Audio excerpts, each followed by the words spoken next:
Hi, I'm Brenda. I'm a therapist and a fellow CIRS warrior. During my CIRS journey, a lot of times things feel overwhelming, complex.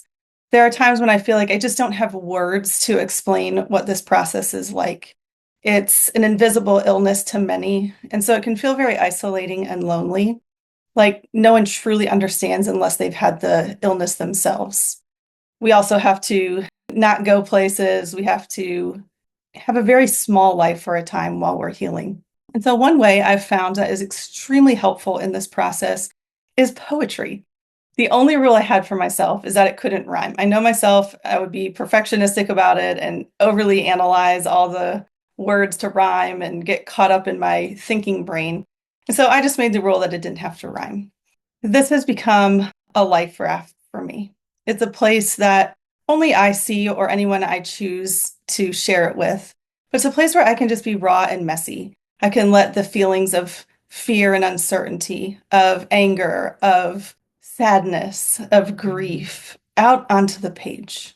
When our body aches, when our brains are inflamed, when it feels like life as we knew it is no longer, it becomes a soft, unspoken space where I can process the emotions, process my experience, and then begin again. Find hope. Take that next step.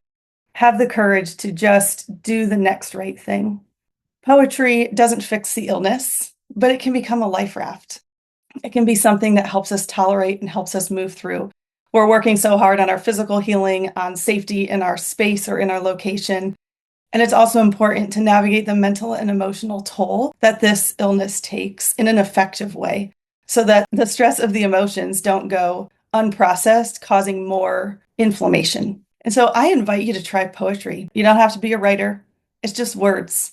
If it feels daunting or overwhelming, go ahead and set a timer for 5 minutes and just put words on a page. And then when the timer goes off, stop. I keep a note on my phone wherever I'm at or whatever I'm doing, I can pause and just add a few lines. And it's been a really neat journey because from the beginning until where I'm at in the process now, as I'm not over yet or through it yet, I can see transformation. I can see glimmers of something lighter, of hope, of encouragement.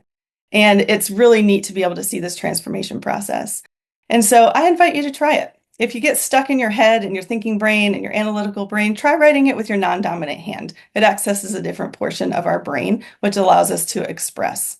And I encourage you to be non-judgmental. Give yourself space. Let yourself be messy.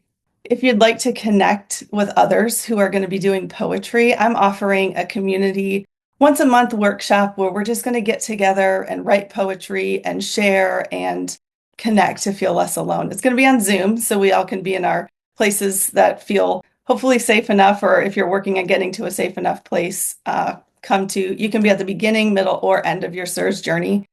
But check it out. It's a time to feel connected, to navigate something super complex with some support. Check out the video next on group therapy and its importance, and head over to untamediona.com to learn more about our poetry workshop. I hope to see you there.